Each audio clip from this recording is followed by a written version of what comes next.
সুবহানাল্লাহি ওয়া বিহামদিহি সুবহানাল্লাহিল আযীম। এটা বুখারী শরীফের শেষ হাদিস। কালিমাতানে হাবিবাতানে ইলার রহমান খফিফাতানে আলাল লিসান সাকিলাতানে ফিল মিজান সুবহানাল্লাহি ওয়া বিহামদিহি সুবহানাল্লাহিল আযীম। আল্লাহর নবী বলেন, হে দুনিয়ার মানুষ শোনো, কেউ যদি সুবহানাল্লাহি ওয়া বিহামদিহি সুবহানাল্লাহিল আযীম বলবে, এই কালিমাটা আল্লাহ তাআলা সবচাইতে বেশি পছন্দ করে। সুবহানাল্লাহ। মিজানের পাল্লা ভারী, জবানে সহজ। কেউ যদি সুবহানাল্লাহ আলহামদুলিল্লাহ বলে, জমিন থেকে আসমান পর্যন্ত যত ফাঁকা দেখা যায়, আল্লাহ বলেন এই সমস্ত ফাঁকা জায়গাগুলি আমি বান্দার আমল দিয়া ভরপুর করে দেই। সুবহানাল্লাহ। এটা বুখারী শরীফের শেষ হাদিস।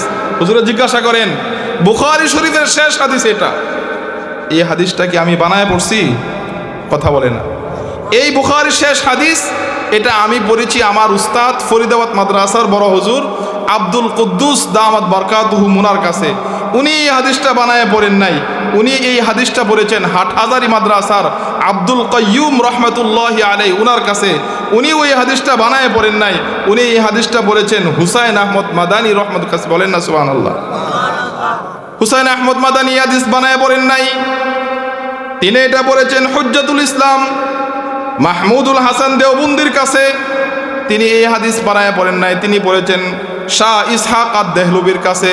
তিনি এই হাদিস বানায় পড়েন নাই, তিনি পড়েছেন শাহ ইসহাক আল মুজাদ্দিদির কাছে। তিনি এই হাদিস বানায় পড়েন নাই, তিনি পড়েছেন ইব্রাহিম আল কুর্দির কাছে। তিনি পড়েছেন আবু তাহের আল মাদানির কাছে। তিনি পড়েছেন ইব্রাহিম আল কুশাশির কাছে। তিনি পড়েছেন জৈনুদ্দিন আল আনসারির কাছে। তিনি পড়েছেন আবুল ওয়াক্তের কাছে। তিনি পড়েছেন আবু মুহাম্মদের কাছে। তিনি পড়েছেন আবু মুহাম্মদ আল ফিরাবির কাছে। তিনি পড়েছেন রসুলের সাহাবী হজরতে ফুজাইল ইবনে আলকামা থেকে। তিনি পড়েছেন হজরতে আবু হুরায়রা থেকে। হজরতে আবু হুরায়রা এই হাদিসটা শিখেছেন রসুল থেকে, আর রসুল আকরাম সাল্লাল্লাহু আলাইহি ওয়াসাল্লাম এই হাদিসটা সরাসরি জিবরাইলের মাধ্যমে আল্লাহ তাআলা সরাসরি রসুলের সিনায় দিয়েছেন। হাদিসের সনদ বলে দিলাম, 5টা মিনিট সময় বা 2 মিনিট সময় সুবহানাল্লাহ আলহামদুলিল্লাহ সুবহানাল্লাহ আলহামদুলিল্লাহ, এই আমলটা 2 মিনিট যান। এটা কোন মাসের সাথে সম্পৃক্ত? কথা বলে না। আরবি মাসের সাথে সম্পৃক্ত। আর সুন্নত হলো যে শাবানের দিন তারিখ গণনা করা, যে আজকে 26, পরে 27, পরে 28, পরে 29, এরপরে রমজানের চাঁদ উদিত হবে। এটা সুন্নত। এমনকি চাঁদগুলি দেখা, সচক্ষে দেখা সুন্নত। চাঁদ দেখা সুন্নত। একটা সময় ছিল, এখানে যেহেতু মুরব্বী বাবারাই বেশি, আমার কাছে খুব খুশি লাগতেছে। আমি অসুস্থ, শরীরে অনেক জ্বর। একটা সময় ছিল এমন যে যখন ঈদের চাঁদ উঠতো, মাগরিবের নামাজের আগে উঁচু জায়গায় উঠে সবাই চাঁদ দেখতো। কি বলেন, ছিল না? এটা খুব আনন্দ লাগতো কিন্তু, যে আমি চাঁদ দেখেছি। এটা সুন্নত। আমরা করি কি, সব মোবাইলের দিকে তাকায় থাকি, যে মোবাইলে কি বলে, ফেসবুকে কি খবর আসে। আর মোবাইলে যে খবরটা আসে, যদি খবর আসে চাঁদ উঠে নাই, চাঁদ উঠেছে, কিন্তু ফেসবুকে খবর চাঁদ উঠে নাই, মানুষ ফেসবুক বিশ্বাস করে। কথা বলে না। অথচ সুন্নত হলো স্বচক্ষে চাঁদ দেখা। কেন? রমজানের জন্যে। আল্লাহ পাক রব্বুল আলামিন বলেন, হে দুনিয়ার মানুষ শুনো, এই যে সামনে একটা মাস আসতেছে, এই মাসটা হলো বান্দা আল্লাহ তাআলার নৈকট্য অর্জনের একটা মাস। চিৎকার করে বলেন সুবহানাল্লাহ। এমন একটা মাস, এই মাস জান্নাত উপার্জনের মাস। বলেন সুবহানাল্লাহ। এমন একটা মাস জাহান্নাম থেকে মুক্তির মাস। আল্লাহ পাক কোরআনে বলেন, বিসমিল্লাহির রহমানির রহিম, ইয়া আইয়ুহাল্লাযীনা আমানু কুতিবা আলাইকুমুস সিয়াম। আল্লাহ বলেন, হে ঈমানদারগণ শোনো, তোমাদের উপর রমজানের রোজা আমি আল্লাহ ফরজ করেছি। বলেন সুবহানাল্লাহ। রোজা কাকে বলে? রোজা বলা হয় তিন জিনিসের নাম। একটা হলো সারাদিন খাওয়া দাওয়া থেকে দূরে থাকা রোজা। পবিত্র মাহে রমজানের রোজার এত ফজিলত, আমরা তো দুনিয়ার নগদ জিনিস দেখি। হাকিকতান পবিত্র মাহে রমজানের রোজা এতটাই গুরুত্বপূর্ণ, পৃথিবীর এমন কোনো মানুষ নাই যেই মানুষটা কাজ করে বিনা স্বার্থে। কি বলেন? স্বার্থ ছাড়া কাজ করে কেউ? এই যে নির্বাচন গেল, রাত্রিবেলায় ঘরে ঘরে টাকা দিয়ে গেছে, এমনি দিছে না স্বার্থে দিছে? কথা বলেন, স্বার্থে দিছে।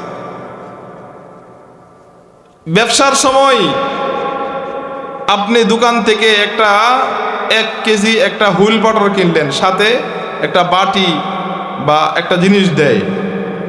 কেন দেয়? বেশি বেচা কেনা যেন হয়। এমন না যে 10 টাকার জিনিস কিনলে 1000 টাকা দেয়, এমন না। আমার আপনার মালিক এমন দয়ালু মালিক। আল্লাহ বলেন, হে দুনিয়ার মানুষ শোনো, এমন একটা দামি মাস আমি তোমাদেরকে দিয়েছি, যেই মাসে একবার যদি কেউ সুবহানাল্লাহ বলে, আমি আল্লাহ 70 বার সুবহানাল্লাহ বলার নেকি দিয়ে দিব। জোরে বলেন না সুবহানাল্লাহ। পবিত্র মাহে রমজানে কেউ যদি নফল নামাজ পড়ে, আল্লাহ তাআলা ফরজ নামাজের নেকি দিয়ে দিবেন। পবিত্র মাহে রমজানে কেউ যদি 2 রাকাত ফরজ পড়ে, আল্লাহ বলে আমি 70 রাকাত ফরজ নামাজের নেকি আমল নামায় দিয়ে দেব। শুধু তাই না, আল্লাহ নবী বলেন, হে দুনিয়ার মানুষ শুনো, যেদিন আসমানে রমজানের চাঁদ উদিত হবে, আমি আল্লাহ তাআলা মানুষ ইবাদত করার জন্য শয়তান বাধা দেয়, ধোঁকা দেয়, শয়তানকে 1 মাসের জন্য সাগরের ওপারে আবদ্ধ করে রাখে। জাহান্নামের দরজাকে আল্লাহ বন্ধ করে রাখেন। শুধু তাই না, আল্লাহ তাআলা রমজানের চাঁদ যেদিন উদিত হবে, আল্লাহ তাআলা জান্নাতের সমস্ত দরজাগুলি খুলে দেন। সুবহানাল্লাহ। এত দামি ফজিলতপূর্ণ রমজান সামনে আসতেছে। আল্লাহ বলেন, বিসমিল্লাহির রহমানির রহিম, ইয়া আইয়ুহাল্লাযীনা আমানু কুতিবা আলাইকুমুস সিয়াম কামা কুতিবা আলাল্লাযীনা মিন ক্বাবলিকুম। আল্লাহ ডাক দিয়ে বলেন, দুনিয়ার হে ঈমানদার শুনো, রমজানের রোজা আমি ফরজ করেছি। পবিত্র মাহে রমজানের রোজা যারা রাখবে, এই সমস্ত রোজাদার ব্যক্তির জন্য আল্লাহ পাক রব্বুল আলামিন এমন পুরস্কার রেখেছেন।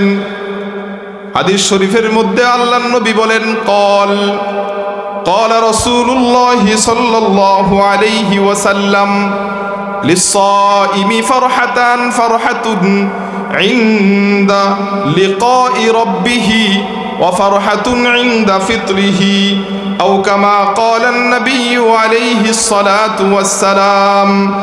পবিত্র মাহে রমজানের রোজা যারা রাখবে, আল্লাহ পাক রব্বুল আলামিন বলেন, হে দুনিয়ার মানুষ, দুনিয়াতে যারা নামাজ পড়ে নামাজের প্রতিদান আলাদা দেওয়া হবে, যারা হজ করে হজের প্রতিদান আলাদা দেওয়া হবে, কিন্তু যারা মাহে রমজানের রোজা রাখে, এই রমজানের রোজার প্রতিদান স্বয়ং আমি আল্লাহ নিজেই দিব। সুবহানাল্লাহ।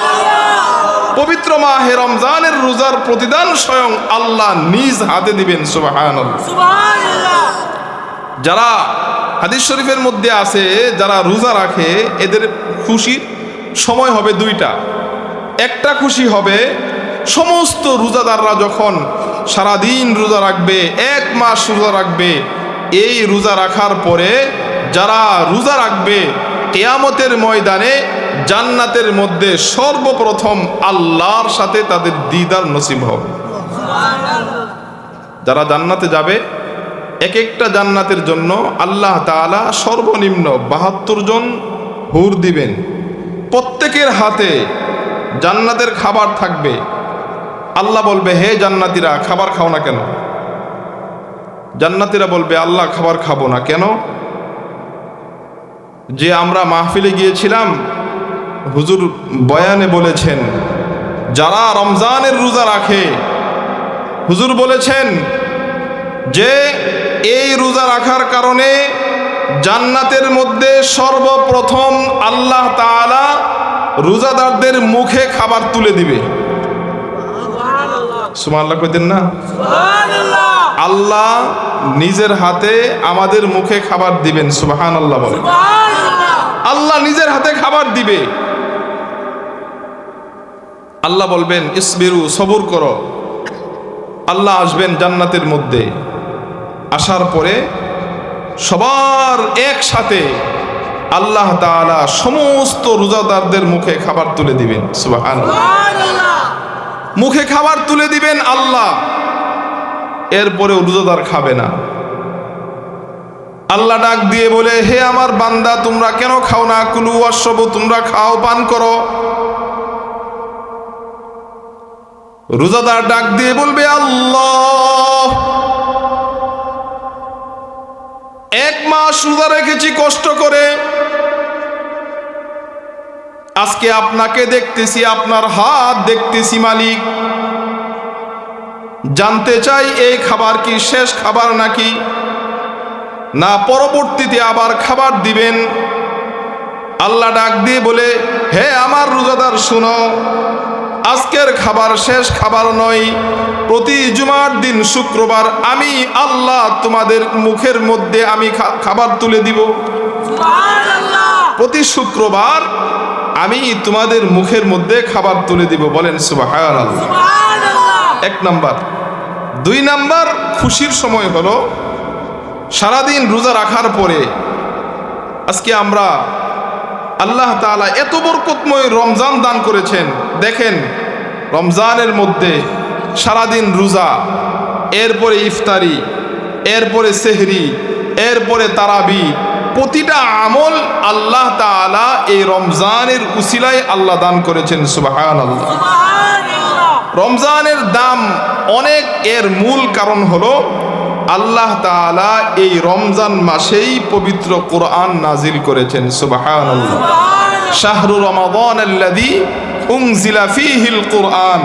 আল্লাহ এই মাসে কোরআন নাজিল করেছেন, এই জন্য রমজানের দাম সবচেয়ে বেশি। সুবহানাল্লাহ। 2 নাম্বার, খুশির সময়, ইফতারির সময়। আমরা যখন ইফতার নিয়ে সামনে বসি,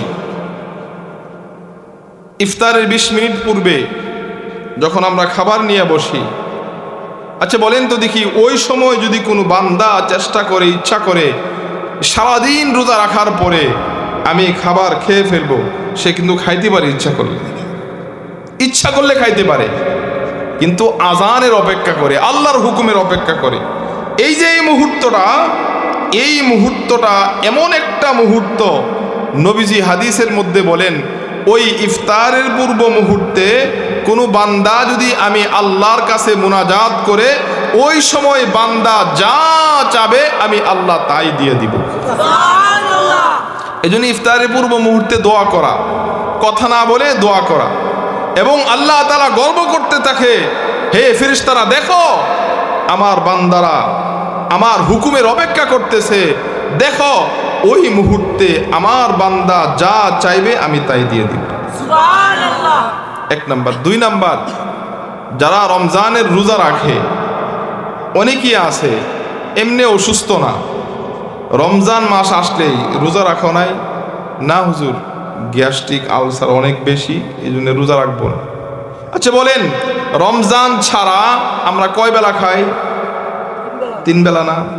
রমজানও কিন্তু আমরা 3 বেলায় খাই, সেহরি, ইফতারি, তারাবির আগে পরে। কি বলেন, ঠিক না? আচ্ছা, হাদিসের মধ্যে নবীজি বলেন, রমজানের উসিলায় আমি আল্লাহ মুমিনের রিজিক বাড়ায় দেই। সুবহানাল্লাহ বলেন। মুমিনের রিজিক আল্লাহ রমজানের উসিলা বাড়ায় দেন। আমরা সকালে যে খাবারটা খাইতাম এই খাবারটা ধরেন আমি সেহরির সময় খেয়ে নিলাম, সকালের খাবারটাও খাবার, আর রমজানে সেহরির সময় খাই, অথচ এই খাবারটা এই বাদ সেহরির সময় খাওয়ার কারণে এটার নাম হয়ে গেছে সাহারি। আর সাহারির এত ফজিলত, নবীজি বলেন যারা সেহরির সময় উঠে সেহরি খায় আসমানের সমস্ত ফেরেশতারা তার জন্য রহমতের দোয়া করতে থাকে। 2 নাম্বার, দুপুরের খাবারটা আমরা ইফতারের সময় খাই, ইফতারের সময়, অথবা আমরা অনেক সময় আছে সারাদিন কাজ করার পরে সন্ধ্যার সময় দোকানে গিয়া মাগরিবের নামাজ পড়ে একটা চা, একটা পান, একটা বিস্কিট, আর যা সিগারেট খায়, বিড়ি সিগারেট খায়, একটা সিগারেট, এই পর্যন্তই। বলেন ঠিক না? ঠিক কইতেছে অনেকে, সিগারেট খাওয়া অনেকে, মাগরিবের পরে একটা চা, একটা পান, একটা সিগারেট। আচ্ছা বলেন তো দেখি, কিন্তু ইফতারের সময় এমনি রমজান ছাড়া আইটেম 3টা, বিড়ি সিগারেট খেলে 4টা, আর ইফতারের সময় আইটেম কয়টা?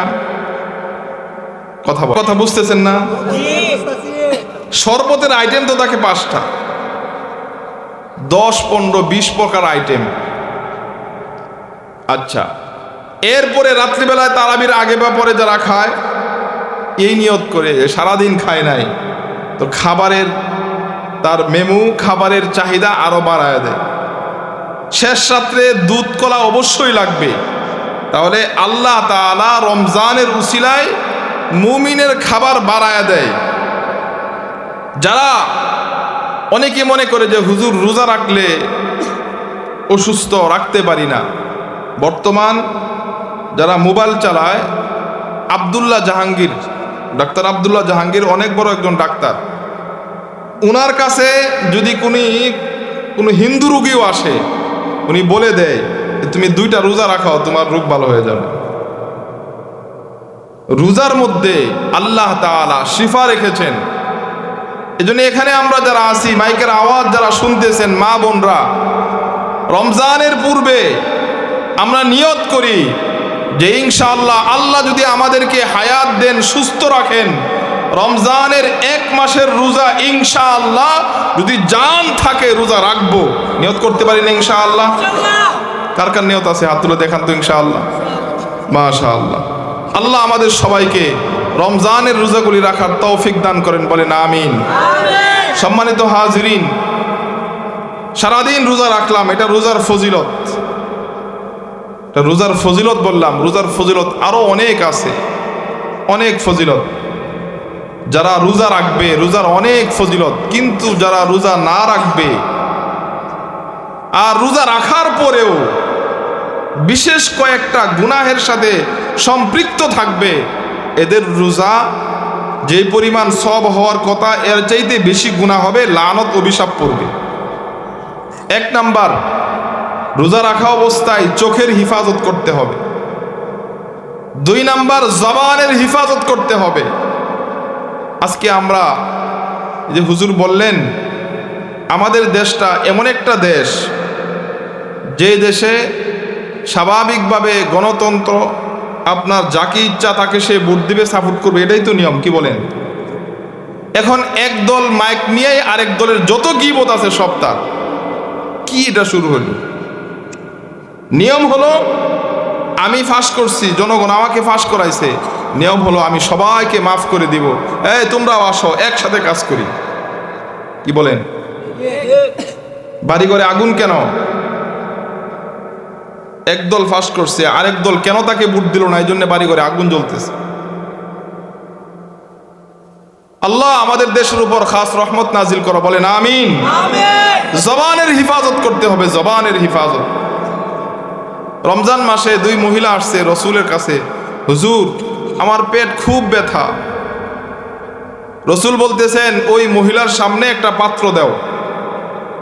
পাত্র দেওয়ার পরে ওই মহিলা পাত্রের মধ্যে বমি করছে, বমিটা এমন দুর্গন্ধ, রসুল বলতেছে এরা রমজান মাসে রোজা রাখছে ঠিক, কিন্তু রোজা রাখা অবস্থায় আরেক মুমিনের গীবত করছে। আর যারা গীবত করে, এক মুসলমান আরেক মুসলমানের যখন গীবত শেখায়াত করে, তার আপন ভাইয়ের মৃত গোশত খাওয়া যেমন অন্যায়, এর চাইতে বেশি ঘৃণিত একজন মুসলমান আরেকজন মুসলমানের নামে গীবত করা। গীবত করা যাবে না, গীবত শোনাও যাবে না, গীবত শোনাও যাবে না। 3 নাম্বার, আমার ইফতারি, আমার সাহারি এগুলি যেন অবশ্যই হালাল টাকা দেওয়া হয়। আমি ইফতার পার্টি করলাম, বিশাল আয়োজন করে ইফতার পার্টি করলাম, 1000 2000 মানুষ দাওয়াত দিলাম, কিন্তু আমি যে ইফতার পার্টি করলাম এই ইফতার পার্টির টাকাটা হালাল না, 1 পয়সাও দাম নাই। আমি একটা খেজুর দিব, সারাদিন প্রয়োজনে আমি পান্তা ভাত খাবো, কিন্তু হালাল উপার্জন যেন হয়, হারাম যেন না হয়, হালাল উপার্জন যেন। আল্লাহ তাআলা এই সমস্ত গুনাহ থেকে আমাদের সবাইকে দূরে থাকার তৌফিক দান করেন। চিৎকার করে বলেন আমিন। আরেকটা কাজ করব বেশি, এখানে আমরা যারা আছি বয়স অনেকের 40 50 60 70 80 হয়ে গেছে, আমরা অনেকেই আছি আল্লাহর কালাম এই কোরআন আমরা পড়তে পারি না। কি বলেন, আছে না অনেকেই? কোরআন পড়তে পারি না, হয়তোবা মাদ্রাসায় পড়ে নাই, অথবা যে কোনো কারণে সে পড়তে পারে নাই। আল্লাহ বলেন ওয়ালাকাদ ইয়াসসারনাল কোরআন, এই কোরআনকে আমি সহজ করেছি। এই যে আপনাদের মাহফিলের পোস্টার, এই পোস্টার শুরু থেকে এই পর্যন্ত কয়েকটা নাম আছে, কেউ মুখস্থ বলতে পারবে না, শুরু থেকে শেষ পর্যন্ত মুখস্থ কেউ বলতে পারবে না, মুখস্থ করলেও ভুল হবে। আল্লাহর মেহেরবানি, এই মাদ্রাসার ছাত্ররা 2 বছর পরে দেখবেন পুরা 30 পারা সূরা ফাতিহা থেকে সূরা নাস পর্যন্ত এক দাঁড়ানোতে এই হাফিজে কোরআন শোনায় দিবে। এই কোরআন এটা আল্লাহর অনেক বড় একটা নিয়ামত, দামি জিনিস।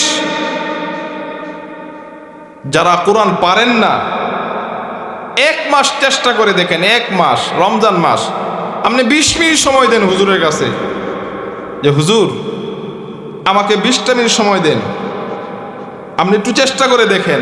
প্রথম 3 দিন 29টা হরফ শিখবেন, এরপরে 10টা নিয়মকানুন শিখবেন, এরপরে দেখেন আপনি একটা হরফ আরেকটা হরফ মিলাইতে পারেন।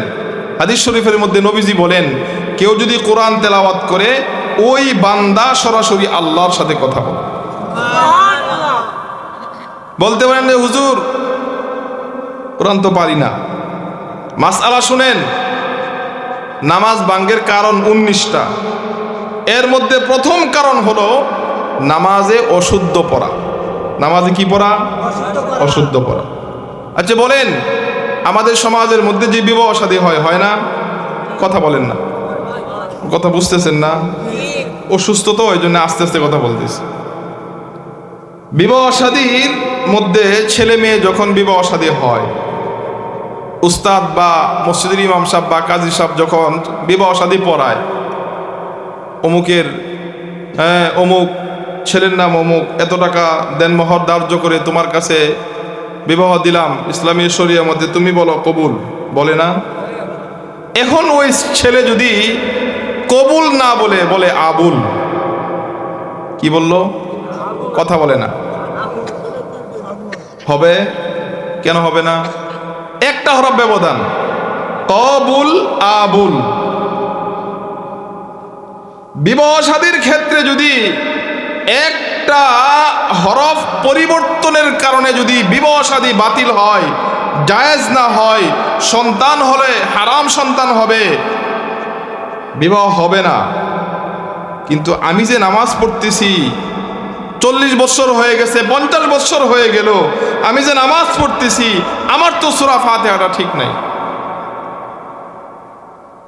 অনেক মুসল্লি এমন আছে যে নামাজ ধরছে 20 বছর, আজও পর্যন্ত দয়া কুনুত পারে না, দয়া কুনুত আজও পর্যন্ত পারে না। কি বলেন, আছে না? দয়া কুনুতটা পারে না। আমি নামাজের মধ্যে বলতেছি আলহামদু,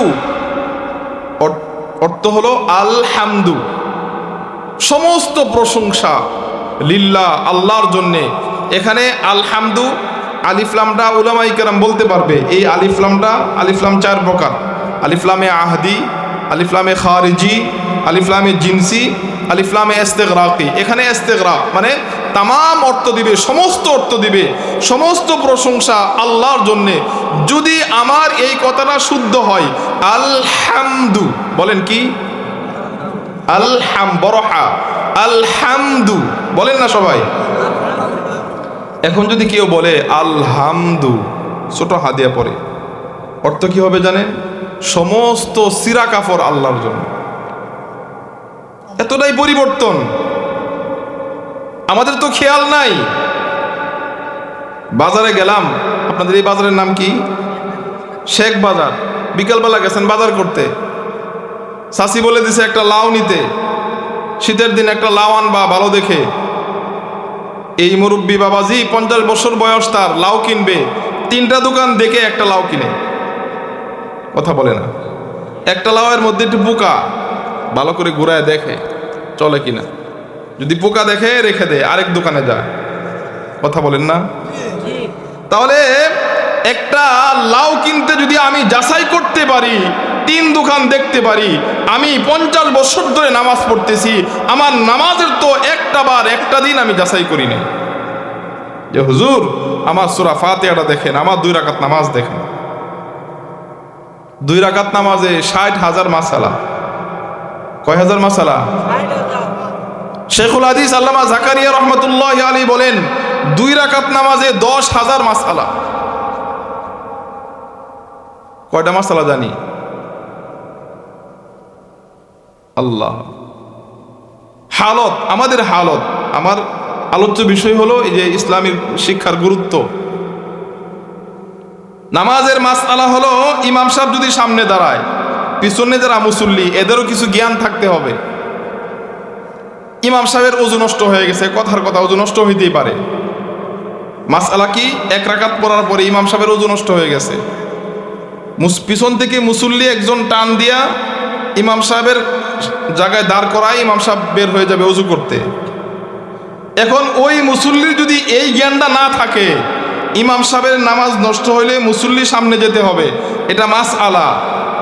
যদি তার জ্ঞান না থাকে, তাহলে ওই মুসল্লি বলবে এই ইমাম সাহেব নামাজের বাহিরেও আমার শত্রুতা, এখন নামাজে দাঁড়াইছি, হ্যাঁ নামাজে আমার টানাটানি করে, এটা বলবে। কেন? তার তো জ্ঞান নাই।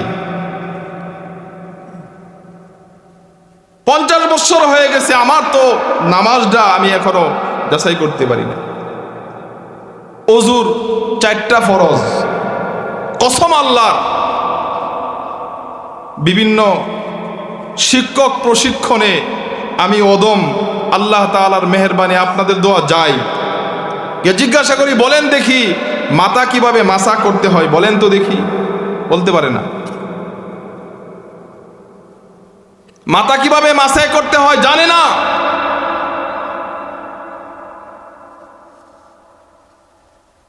জানে না। ওযুর ফরজ, গোসলের ফরজ জানে না। মা বোনরা যারা আছেন, এই যে গত কয়েকদিন আগে সব মুরব্বীদের এক জামাত আমার মসজিদে আসছে, সব মুরব্বী এখানে। আসার পরে জিজ্ঞাসা করলাম, মসজিদে প্রবেশের কয়টা সুন্নত বলেন দেখি। কেউ বলতে পারেন? মসজিদে ঢুকতেছি আমরা বালেগ হওয়ার পর থেকে, কিন্তু যদি একজনকে জিজ্ঞাসা করা হয় মসজিদে প্রবেশের যে 5টা সুন্নত, মসজিদে প্রবেশের দোয়াটা সহি শুদ্ধভাবে বলেন, বলতে পারবেন। কিন্তু বিশ্বকাপের যে খেলা হইতেছে, কোন খেলোয়াড় কিভাবে খেললো দেখবেন, সিরিয়াল সব বলতে পারবে। মোবাইলের নাটকের সিরিয়াল সব বলতে পারবে। মসজিদের 5টা সুন্নত অনেকে বলতে পারেন, অনেকে বলতে পারে না। এজন্যে বলতে পারেন, হুজুর যে বয়ান আপনি করতেছেন এগুলি এখন আমাদের দ্বারা সম্ভব না, এগুলি খুদাই সময় নষ্ট করতেছে না। আপনি যদি এখনো নিয়ত করেন এই যে মাসআলাগুলি শুনতেছেন, আমল করেন আর নাই করেন। হাদিসের মধ্যে নবীজি বলেন 60 বছর নফল ইবাদতের নেকি আমল নামায় দিয়ে দিবেন। একটা মাসআলা যদি কেউ শিক্ষা করেন, কোরআনের হাফেজ হওয়া সম্ভব না।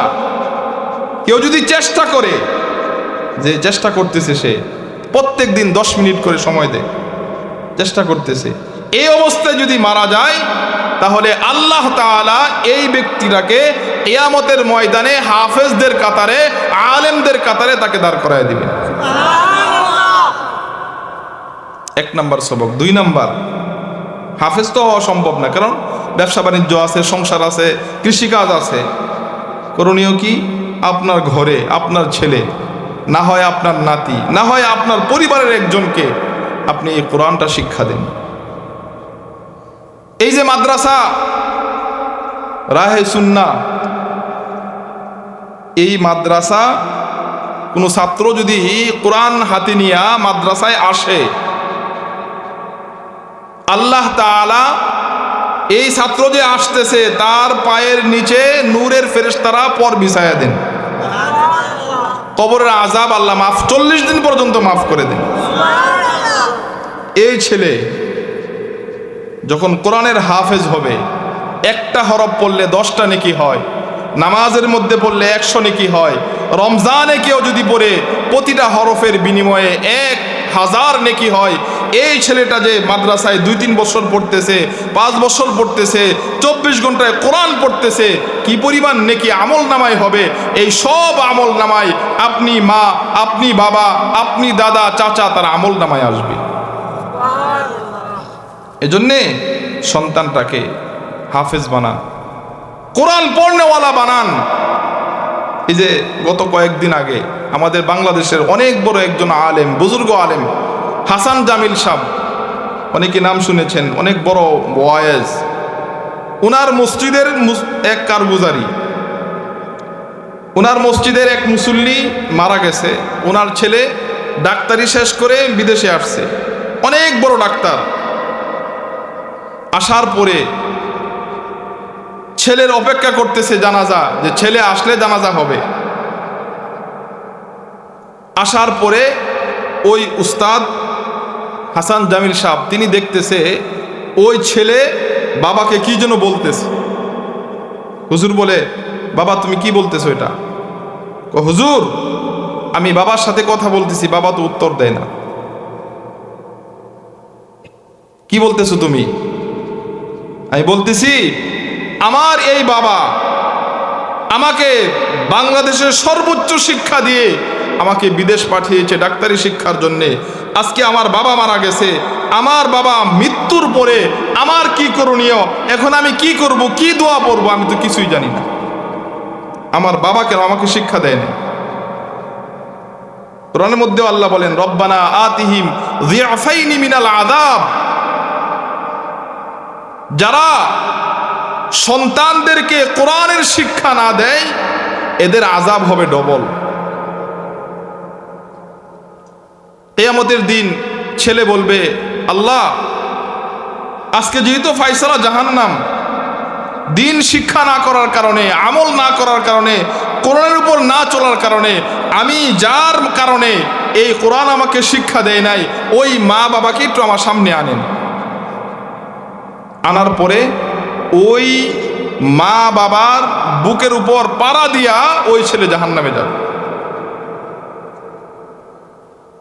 বুকের উপর পাড়া দিবে সন্তান। এই জন্যে বাবা মাদ্রাসাকে মোহাব্বত করেন, এই উসিলায় আল্লাহ দেখবেন মাফ করে দিবে।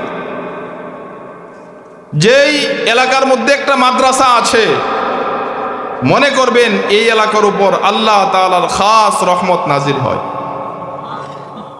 সহযোগিতা করেন আর নাই করেন, সব জায়গায় বলি, সব ক্ষেত্রে বলি, পায়ে ধরি বলি, যুবক মাদ্রাসার বিরোধিতা তুমি করিও না। কোনো আলেমের মনে কষ্ট দিও না। কোনো আলেমের মনে যদি কেউ কষ্ট দেয়, 1 নাম্বার হলো তার মৃত্যুটা ঈমানের হালতে হবে না, 2 নাম্বার তার বংশের মধ্যে ভালো নেককার কোনো সন্তান হবে না। কোনো আলেমের মনে কষ্ট দেওয়া যাবে না, সাবধান। কোনো আলেমের বিরোধিতা সমালোচনা করা যাবে না। আমার বয়ানের শেষের দিকে আমি বলবো, যুবক, আজকে মোবাইল হাতে নিয়া এই ঘন্টার পর ঘন্টা আমি সময় নষ্ট করতেছি। এই দুনিয়া আমার থাকা যাবে না, বিদায় নিয়ে চলে যেতে হবে। আমি কি নিয়ে যাব? গত বছর তো অনেকেই ছিলেন, এই বছর অনেকে নাই। কি বলেন, আছে না? এই বছর যারা আছি, এমন কোন গ্যারান্টি দিতে পারবেন যে হুজুর আগামী বছর আমরা থাকবো? দিতে পারবেন? কি নিয়ে যাব? এই মুহূর্তে যদি আমি মারা যাই, আজকের রাত্রে আমার বিবি আমার সাথে থাকবে না। কি বলেন, থাকবে? বিবি বলবে, হুজুর ভয় লাগে, তাড়াতাড়ি বের করেন। হুজুর ভয় লাগতেছে, তাড়াতাড়ি বের করেন। আমি কি নিয়ে যাব? চিন্তা করে দেখেন না। আমি আমার জীবনে সর্বপ্রথম আমার নানাকে নিয়ে কবরে নামছিলাম, লাশ নিয়ে কবরে নামছিলাম। আমার আদৌ পর্যন্ত আমার মনে হয় যে এমন একটা ভয়ঙ্কর, কিভাবে এখানে থাকবো আমি? কি সম্বল আমি নিয়ে যাব? ভালুকা স্টোরে সবচেয়ে বড় মসজিদের দায়িত্ব পালন করছি দীর্ঘদিন, 14-15 বছর। মসজিদের সামনে বিশাল বড় কবরস্থান, কত টাকাওয়ালা বাড়িওয়ালা এখানে ঘুমাইতেছে। কবর মাঝখানে মাটি পড়তেছে, কবরের ভিতরে মাটি পড়তেছে, খালি দেখা যায়। সন্তানকে বলি, বাবা তোমার বাবার কবরটা তো মাটি পড়তেছে, মাটি দিতে হবে। সন্তান বলে, হুজুর সময় নাই। কিসের দুনিয়া মিয়া? একটা সময় তো এমন আসবে, 3 দিন পরে আর খোঁজ খবর রাখবে না। আমি যে অন্ধকার কবরে থাকবো, চিন্তা করে দেখেন না। কয়দিন থাকবো? 40,000 বছর তো আমার কবরে থাকতে হবে। কি পুঁজি আছে আমার মধ্যে? কি বাহাদুরি করি আমি? 50,000 40,000 বছর আমাকে থাকতে হবে অন্ধকার। চিৎকার করলে কেউ আসবে না, কবর দিয়ে চলে আসবে, আর কেউ আসবে না। কিভাবে আমি থাকবো? কোন হালতে আমি থাকবো? যদি আমি কবরের মধ্যে মুসিবতের মধ্যে পড়ি, আমার কি অবস্থাটা হবে? নবীজি বলেন, ঈমান নিয়ে যেতে না পারে, কবরটা এমন সংকীর্ণ হবে, এমনভাবে একটা চাপ দিবে। নবীজি হাতে দেখান যে এইভাবে পাঁজরের হাড়গুলি, এক পাঁজরের হাড় আরেক পাঁজরের ভিতরে ঢুকে যাবে। এমন বিশাল বিষাক্ত সাপ চলে আসবে,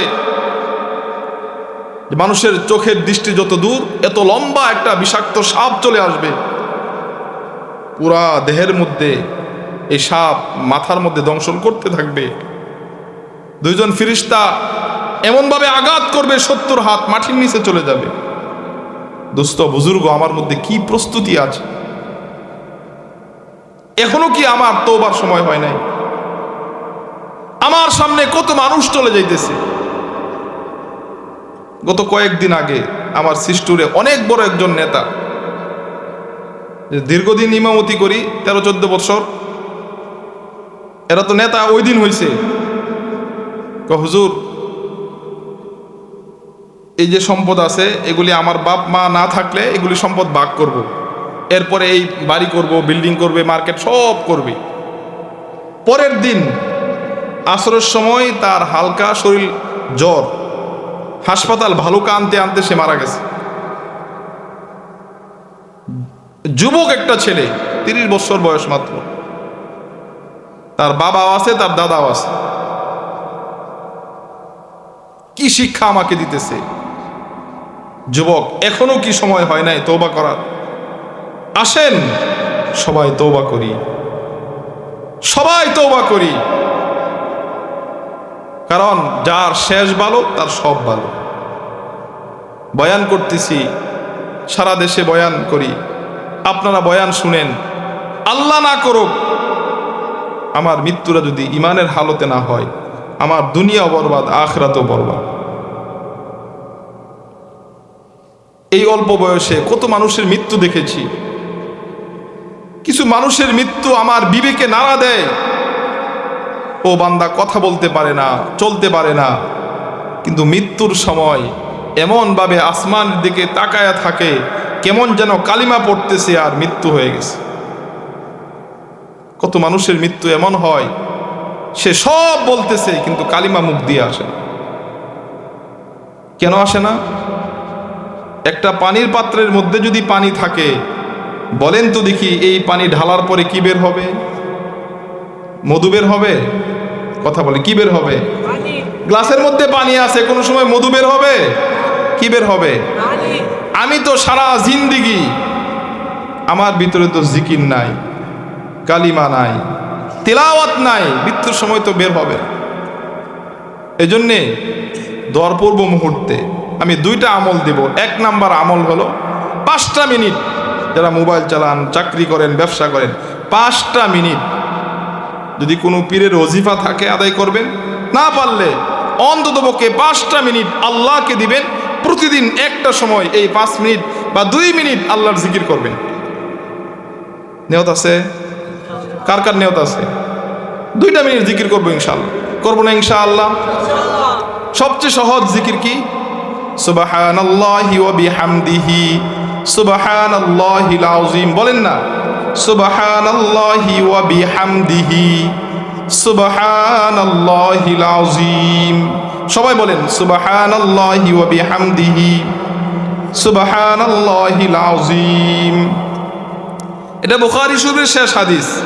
কালিমাতানে হাবিবাতানে ইলার রহমান খফিফাতানে আলাল লিসান সাকিলাতানে ফিল মিজান সুবহানাল্লাহি ওয়া বিহামদিহি সুবহানাল্লাহিল আযীম। আল্লাহর নবী বলেন, হে দুনিয়ার মানুষ শোনো, কেউ যদি সুবহানাল্লাহি ওয়া বিহামদিহি সুবহানাল্লাহিল আযীম বলবে, এই কালিমাটা আল্লাহ তাআলা সবচাইতে বেশি পছন্দ করে। সুবহানাল্লাহ। মিজানের পাল্লা ভারী, জবানে সহজ। কেউ যদি সুবহানাল্লাহ আলহামদুলিল্লাহ বলে, জমিন থেকে আসমান পর্যন্ত যত ফাঁকা দেখা যায়, আল্লাহ বলেন এই সমস্ত ফাঁকা জায়গাগুলি আমি বান্দার আমল দিয়া ভরপুর করে দেই। সুবহানাল্লাহ। এটা বুখারী শরীফের শেষ হাদিস।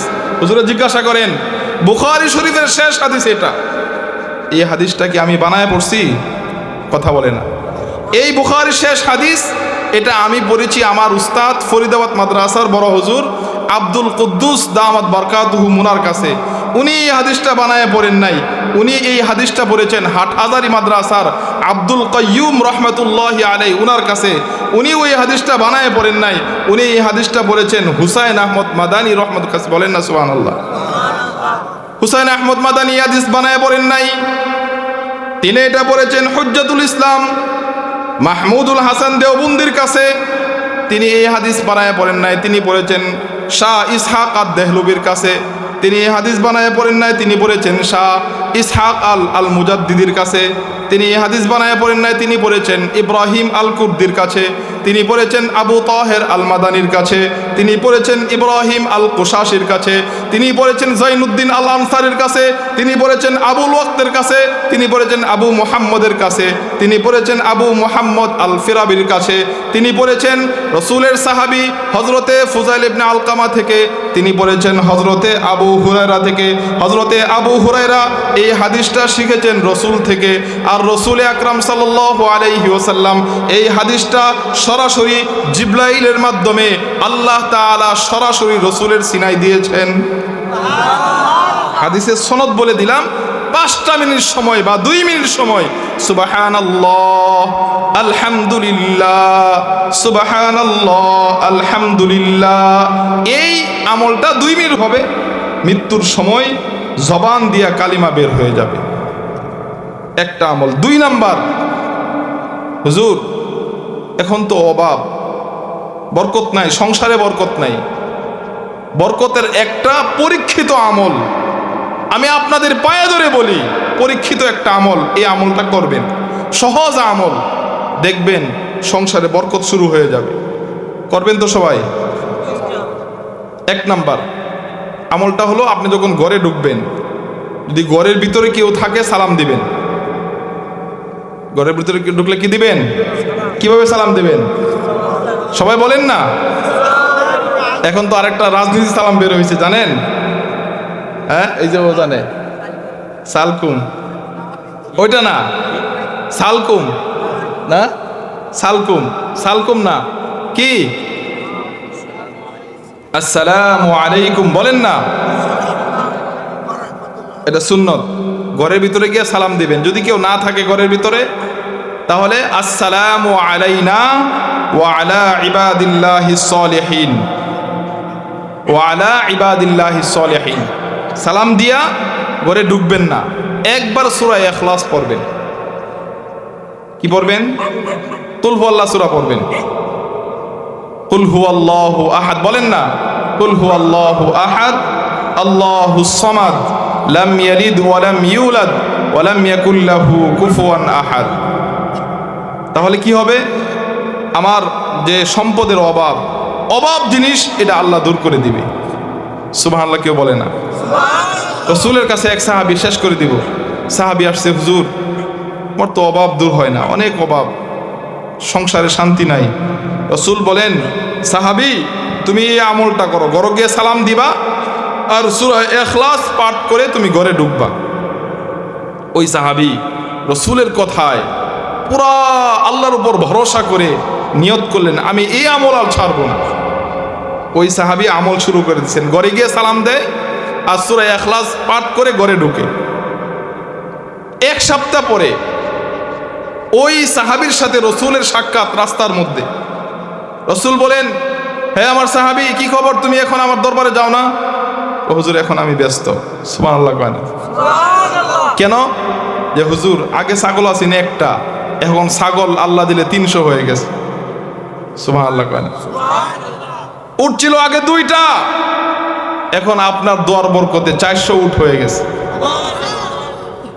হাদিস শরীফের মধ্যে নবীজি বলেন, কেউ যদি এই আমলটা করে সালাম দেয়, সূরা ইখলাস পাঠ করে ঘরে ঢুকে, তাহলে একটা পানির পাত্রের মধ্যে কল ছাড়ার পরে পানি যেভাবে উসকে পড়ে, আল্লাহ তাআলা ওই বান্দাকে যদি ইখলাসের সাথে এই আমলটা করে, আল্লাহ তাআলা তার ভরপুর আল্লাহ তাআলা মালের মধ্যে বরকত দিয়ে দিবেন, অভাব দূর করে দিবেন। সাহাবী বলে, হুজুর এখন তো সময় নাই, আপনার সাক্ষাৎ করব, এই পরিমাণ ব্যস্ততা, এখন আর সময়ই নাই। এই জন্য আমি নিয়ত করছি ইনশাআল্লাহ, সামনে যেহেতু রমজান আসতেছে, ইনশাআল্লাহ এই আমলটা আমি আজকে থেকে করব। আপনাদের নিয়ত আছে না? ইনশাআল্লাহ। সময় তো লাগবে না, 1 মিনিট সময়। ঘরে ঢুকলাম, এখন তো সবাই ঘরে যাব না, ঘরে একটা সালাম দিব, সূরা ইখলাসটা পরে পরে ঘরে ঢুকবো না ইনশাআল্লাহ? তাহলে 2টা আমলের কথা বললাম। 1 নাম্বার, দিনে একটা সময়, অল্প সময় আল্লাহর জিকির করবেন, কয়েকবার কালিমা পড়লেন, এরপর ইনশাআল্লাহ আপনার ঘরের কাজ শুরু করেন। আর ঘরে ঢুকে সালাম দিবেন, সূরা ইখলাস পাঠ করে ঘরে ঢুকবেন, ইনশাআল্লাহ দেখবেন এই 2টা আমল করবেন না ইনশাআল্লাহ?